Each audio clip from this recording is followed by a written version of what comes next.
Here, let me tell you, here at the Miami Boat Show, George, we're actually witnessing a whole new genre of boats. Absolutely, Rick.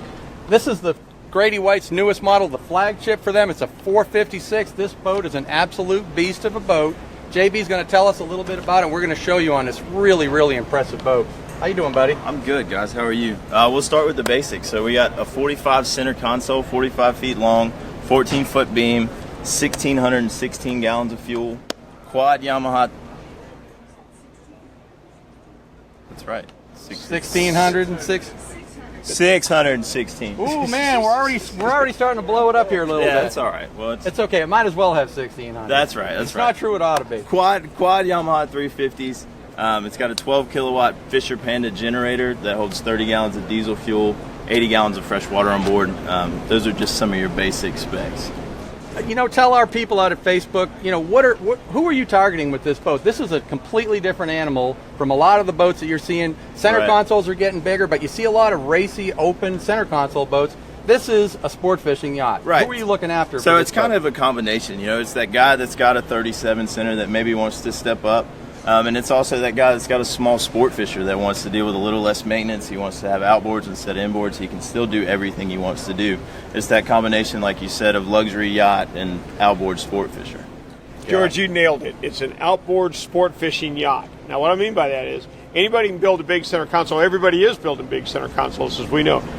You step on this boat, the first thing that hits you is this is a sport fisherman. But there's 4 engines hanging on the back instead of having to deal with the diesel inboards and stuff. Great new area for the center console boats to be headed in. No doubt about it. Heavy boat, stable boat, just a big machine of a boat. Actually, Rick, why don't we take a walk on the boat and look at some things? I mean, this boat really, you know, let's go. We really have to show people what this thing looks like for real. I mean, you can't describe it standing here. We got to look at some of these features. This is a great boat for the family guy that wants to go to the Bahamas and fish and take a couple of people over there and actually stay on the boat and not stay camping style. You fish on a boat like this, you've got a big sport fish boat cockpit, room as though you're in a 45 or 50 foot diesel powered boat. But I mean, look at how open the whole profile of this boat is, and it's still sporty looking. There's a few boats in the industry that the minute you step on them, you don't need to see the brand. You know it the minute you step on the minute you step on this boat, you know it's a Grady. It's so comfortable, it's so luxurious, but you can do some extremely serious fishing out of this boat. Rick, when you think about sport fish boats here, look at the mezzanine here. First thing that I noticed, air conditioning blowing on your back from the mezzanine. If you love to sit there and watch the baits while you're fishing, look at that. That's classy right there. And the size of this cockpit, very impressive. If I step back here, I feel like I'm 25 feet away from you guys. A huge fish box right here, which happens to be refrigerated. 2 live wells. Twin live wells on either side. Unbelievable. Access to everything. I mean, I don't know. But doesn't the mezzanine just speak Viking and Buddy David? It says big sport fish boat to me. Absolutely it does. How many rod holders on the boat, JB? We can get 50 rods on this thing, and we can lock up 16 of them fairly easily. You can get them all down in that cabin. There's storage spots for 16 down there. Let's take a look at this helm. This is impressive. Actually, let's not walk away without showing that. How about electronics display for the people in the mezzanine to look at? So there's a transom mounted box back there. This one has a 24-inch Garmin, so anything you want to put in there up to 24 inches, you can show. You can see your spread, you can see everything that's underneath you. We can hook a camera up to it. You can watch your baits from underwater. Anything you want to do from right here, you can do it. You're making it too easy for us, Sit buddy. there and watch your dredge cam, George. How easy would that be? That's cheating. Now look at this helm. These seats, really impressive. 4 seats, all independently controlled and electric. That's right. So we have air conditioning at the helm, obviously. Small step up there, so you have a great line of vision. You can see it. You'll never take your eyes off the water. Up front here, we have room for 3 17-inch displays. These in particular are Garmin. Fusion Signature Series stereo throughout the boat.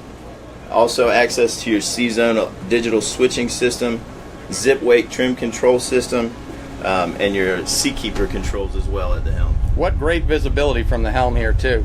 Let's jump down inside here. I want to show you folks, this is a real cabin. This is not a little cuddy cabin. This is legit.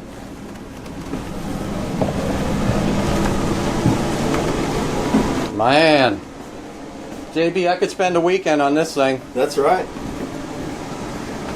Right, so some of the basics here, obviously you have your table there. It's a dinette. That table lowers down electrically, makes your forward berth. Rod storage underneath each gunnel. 32-inch LED TV. You have a microwave, wine bottle cooler, refrigerator, stovetop and sink on the galley side, as well as storage throughout. George, this speaks to the same concept as a big sport fish or a motorhome. You never have to worry about where you're going to stay when you take it somewhere. There's your uniform, Rick. There you go. Rick, why are you hiding in the head all the time when we're trying to do stuff? I love this shower. I mean, this isn't a chintzy little... It might look like there's 9 feet of headroom in there. There is. Well, let's take a quick walk up onto the bow here. Plenty of room to fish, but a lot of people like to spend time enjoying their leisure, and this is a great spot to do it. Very easy to walk around here and very fishable until you get up here and decide, yeah, I feel like taking a nap. Nice area to sit here and socialize. A humongous sun lounge. See, the people that fish with you would love this, George. They're used to not catching fish, so they have a nice place to lay out. That's everybody sleeping, waiting for that first bite. That's right. Well, Rick, this is a heck of a boat. I can't wait to see one on the water. It's big, it's gorgeous, and it's 100% Grady-White. You can see the attention to detail from every single angle you look at. Well, if you're at the Miami Boat Show, stop down and see it on the dock here. It's in the water, Pier 4. JB, thanks so much. Absolutely. Thanks, guys. We'll be back later checking in.